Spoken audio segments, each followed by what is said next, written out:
Hi guys, so today I'm here to talk to you about editing.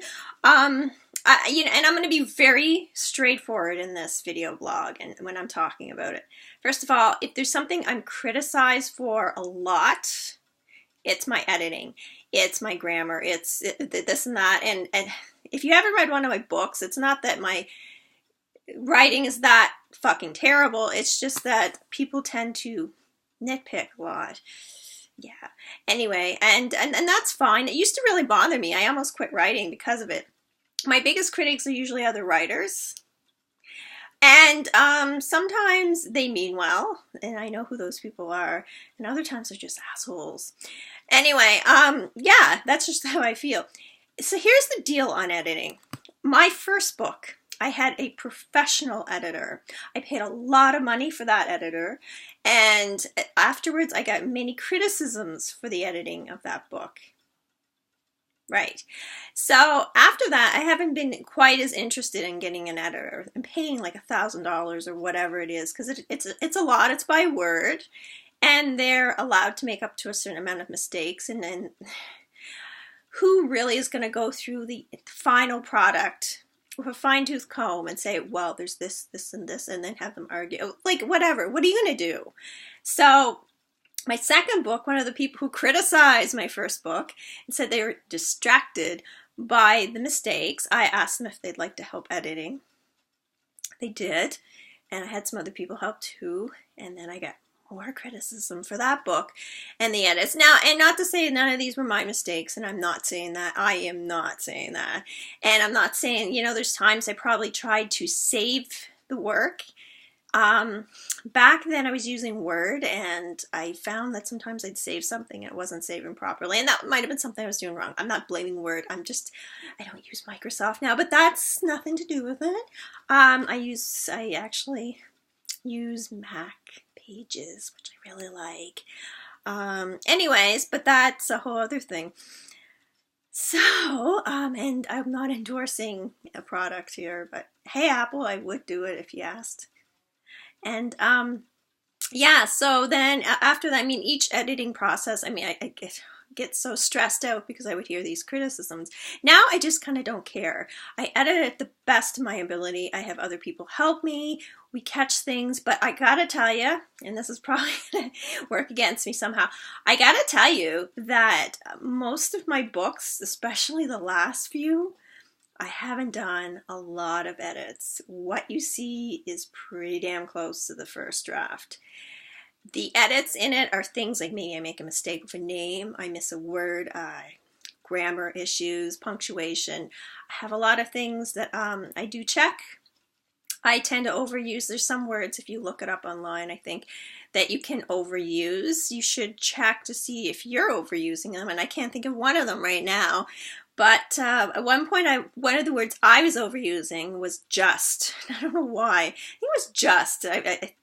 I believe that was it. I don't now, but at one time I was. So I would go through word search and find everywhere I had it and be like, oh, I didn't need it there. And I think that was a word. I can't remember. And also, there's different words, and again, I can't remember they are. People generally tend to overuse. I'm sure you could find that if you did a little Google search. And yeah, so that's kind of the things I look for. But the general story is pretty much what I start with is how it ends. I don't change a lot in the actual material or the dialogue. I might add something that I think makes it sound sharper. That's how it works for me. Hate doing it though, I'm not gonna lie. It's stressful. And the last set of edits I do, I sit and read the whole book all together in one sitting, pretty much. That's not fun, and that's not easy, especially if you start off. I usually start like 5 in the morning. If you start off and it's rough to start with, it's not good. It's a lot of reading ahead of you. If you get to a slow start, next thing you know, it's 10 o'clock at night. Yeah, but to me, that's the best way to do one of those final reads. If you read it all at once, you can catch things. And if you made a mistake, maybe in timing or something, like she did this yesterday and then the next chapter, she did this a month ago. I mean, that's an exaggeration, but you get what I mean. Like something that's like, oh, wait, she just did that. I just said she did that. Oh, okay, I better go fix that. Things like that. I mean, that's the kind of things you look for when you edit. It's not just grammar. It's not just punctuation. It makes sense. Does it line up? That's one of the things I worry about a lot, date-wise. When did this happen? What month did it happen? What day? How many days passed? You know, that's the kind of thing I unfortunately don't keep track of it well either when I'm writing. Does it make sense what the character's saying for that character, for that situation? You know, and now I know my characters in the last couple of books really well, so I kind of know like exactly what they're going to say. So it actually runs pretty smooth for me, but yeah, you have to think, do things make logical sense? Do people say this in this situation? You know, really, don't, and really think about that. Don't think about it in the sense, well, I was watching a TV show the other day and this is how it worked. No, don't, because there's shows where you're watching and you kind of like, yeah, that wouldn't really happen. Okay, in real life, if you don't believe me, I've been watching Christmas movies lately. Watch pretty much any of them and say to yourself, is that realistic? Especially the romance ones. They're kind of, you know. Anyway, I'm not going to get into that a lot. The point is that think about, would that really happen in the real world? And think about people you know if you're not sure. You know, in this situation, would she react this way? Does that make sense? Would she be more upset? Would she be angry? Would she, you know, you think about that. Even if you were in that situation. You know, that's one of the things I hate when I'm reading a book and it's like, that makes sense. Nobody would react like that in that situation. You know, yeah, so I'm starting to ramble and we're getting into like almost 7 minutes here. Long gone are the days where I try to do a video really fast and stretch it out to 2 minutes. Yeah, so that's the thing of editing. You have to think, does it make sense? Check grammar, check punctuation. If you sometimes get a name wrong, like I have Maria in this book, I had to check back my last one when I was editing because she was in it and I wanted to make sure I didn't accidentally put Marie, which I did a couple of times. Stuff like that, check.